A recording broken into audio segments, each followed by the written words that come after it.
Hello students, প্রকৃতি education খুঁটিনাটিতে তোমাদের সকলকে স্বাগতম। আজকে আমরা আলোচনা করব ক্লাস 6 এর জিওগ্রাফি থেকে সপ্তম অধ্যায় আবহাওয়া ও জলবায়ুর সংক্ষিপ্ত প্রশ্নোত্তরগুলি। আজকের ভিডিওতে থাকবে 1 থেকে 10 পর্যন্ত। ওকে, ভিডিওটা অবশ্যই কিন্তু স্কিপ না করে দেখবে। স্কিপ করে গেলে কিন্তু প্রশ্নোত্তরগুলো তোমরা ভালোভাবে বুঝতে পারবে না, ঠিক আছে? আরেকটা কথা হচ্ছে যে আমার যেসব স্টুডেন্টরা আমার এই চ্যানেলটাকে সাবস্ক্রাইব করেছো তাদেরকে অসংখ্য ধন্যবাদ, কিন্তু এখনো পর্যন্ত যারা করোনি সাবস্ক্রাইব তাদেরকে বলছি তোমরা তাড়াতাড়ি করে সাবস্ক্রাইব করে দাও, তাহলে ভূগোল থেকে তোমাদের যখনই ভিডিও আপলোড হবে তোমরা সরাসরিভাবে পেয়ে যাবে। তোমরা চ্যানেলটাকে সাবস্ক্রাইব করে নোটিফিকেশনটাকে অন রাখবে, ঠিক আছে? দেখতে পাচ্ছ এখানে প্রশ্ন আছে। প্রথমে, আবহাওয়া কাকে বলে? উপরে দেওয়া আছে সংজ্ঞামূলক কি ও কোথায় উল্লেখ করো। ঠিক আছে, প্রশ্ন হচ্ছে আবহাওয়া কাকে বলে? উত্তর হবে কোনো একটি নির্দিষ্ট স্থানের নির্দিষ্ট সময়ের বায়ুর উষ্ণতা, বায়ুর আর্দ্রতা, বায়ুর চাপ, বায়ুপ্রবাহ, মেঘাচ্ছন্নতা প্রভৃতির উপাদানের সামগ্রিক অবস্থাকে বলা হয় আবহাওয়া। ঠিক আছে, আবহাওয়ার বৈশিষ্ট্য এখানে দেখো বৈশিষ্ট্য 1, 2 করে পয়েন্ট করা আছে। 1 নাম্বার হলো আবহাওয়া দিনের বিভিন্ন সময়ে পরিবর্তিত হতে পারে।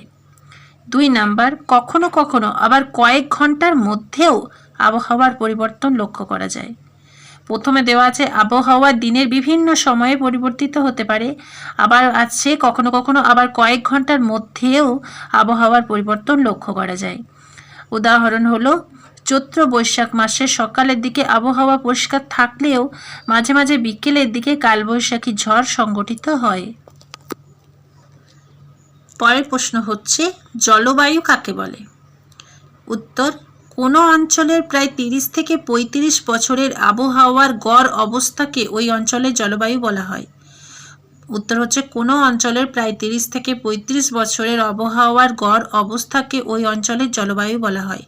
জলবায়ুর বৈশিষ্ট্য আছে দেখো 1 নাম্বার 2 নাম্বার। 1 নাম্বারে হবে কোনো অঞ্চলের জলবায়ু বছরের পর বছর প্রায় একই রকম থাকে। আবার কোনো 2 নাম্বারে আছে জলবায়ু আবহাওয়ার দীর্ঘকালীন অবস্থাকে নির্দেশ করে। জলবায়ু আবহাওয়ার দীর্ঘকালীন অবস্থাকে নির্দেশ করে। উদাহরণ হলো পশ্চিমবঙ্গের জলবায়ু হলো ক্রান্তীয় মৌসুমী প্রকৃতির। নেক্সট কোশ্চেন, আবহাওয়া ও জলবায়ুর উপাদান বলতে কি বোঝো? আবহাওয়া ও জলবায়ুর উপাদান বলতে কি বোঝো? উত্তর হবে আবহাওয়া ও জলবায়ুর পরিবর্তন। পয়েন্ট করা আছে এখানে দেখো, উত্তর হচ্ছে যেসব উপাদানের গড় অবস্থা বিচার করে আবহাওয়া ও জলবায়ু নির্ধারণ করা হয় সেগুলিকে আবহাওয়া ও জলবায়ুর উপাদান বলে। উত্তর হচ্ছে যেসব উপাদানের গড় অবস্থা বিচার করে আবহাওয়া ও জলবায়ু নির্ধারণ করা হয় সেগুলিকেই আবহাওয়া ও জলবায়ুর উপাদান বলে। যেমন বায়ুর উষ্ণতা, 2 নাম্বার বায়ুর চাপ, 3 নাম্বার বায়ু প্রবাহ, 4 নাম্বার বায়ুর আর্দ্রতা, 5 নাম্বার মেঘ ও অধঃক্ষেপণ, 6 নাম্বারে আছে অধঃক্ষেপণ। পরের প্রশ্ন হচ্ছে ইনোসোলেশন কি? পরের প্রশ্ন হলো ইনোসোলেশন কি? উত্তর হবে সূর্য থেকে বিকিরিত শক্তির 200 কোটি ভাগের মাত্র 1 ভাগ পৃথিবীতে এসে পৌঁছয়। সূর্য থেকে পৃথিবীতে আগত এই তাপকে বলা হয় ইনোসোলেশন। উত্তরটা আরেকবার বলে দিচ্ছি, সূর্য থেকে বিকিরিত শক্তির 200 কোটি ভাগের মাত্র 1 ভাগ পৃথিবীতে এসে পৌঁছায়। সূর্য থেকে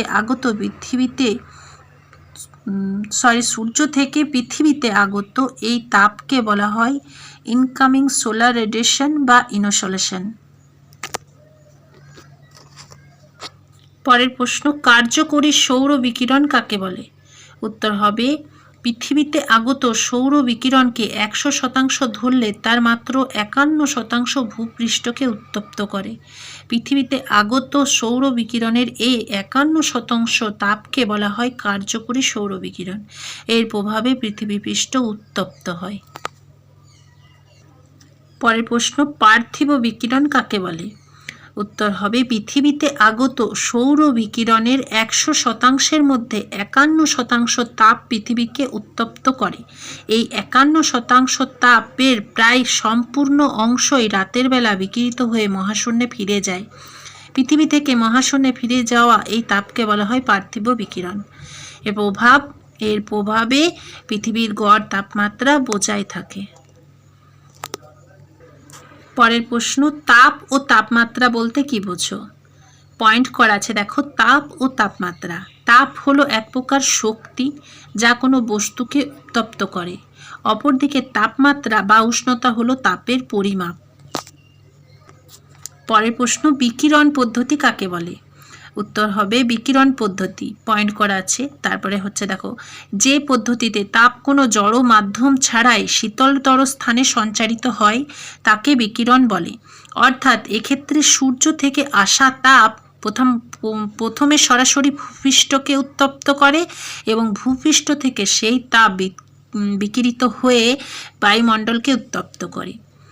এক্ষেত্রে দেখো, সূর্য থেকে আসা তাপ প্রথমে সরাসরি ভূপৃষ্ঠকে উত্তপ্ত করে এবং ভূপৃষ্ঠ থেকে সেই তাপ বিকিরিত হয়ে বায়ুমণ্ডলকে উত্তপ্ত করে।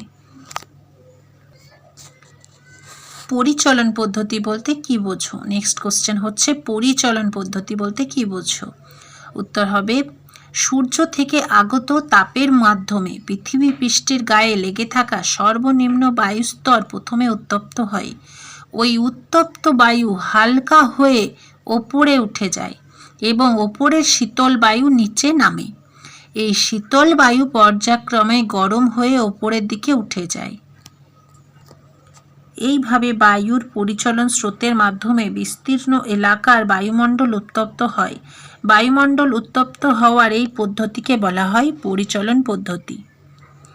ঠিক আছে, দেখো উত্তরটা আরেকবার বলে দিচ্ছি। সূর্য থেকে আগত তাপের মাধ্যমে পৃথিবী পৃষ্ঠের গায়ে লেগে থাকা সর্বনিম্ন বায়ুর স্তর প্রথমে উত্তপ্ত হয়। ওই উত্তপ্ত বায়ু হালকা হয়ে ওপরে উঠে যায় এবং ওপরের শীতল বায়ু নিচে নামে। এই শীতল বায়ু পর্যায়ক্রমে গরম হয়ে ওপরের দিকে উঠে যায়। এইভাবে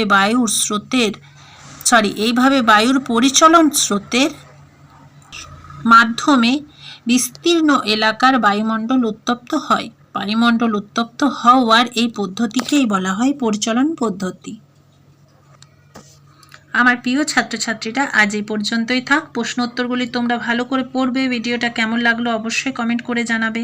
ভালো লেগে থাকলে চ্যানেলটাকে সাবস্ক্রাইব করবে, লাইক করবে, বেশি বেশি করে বন্ধুদের সাথে শেয়ার করবে। কারণ ভিডিওতে তুমি যতটা উপকৃত হচ্ছ তোমার বন্ধুও যেন উপকৃত হয়। ঠিক আছে, তো কথা হবে পরের ভিডিওতে। টাটা।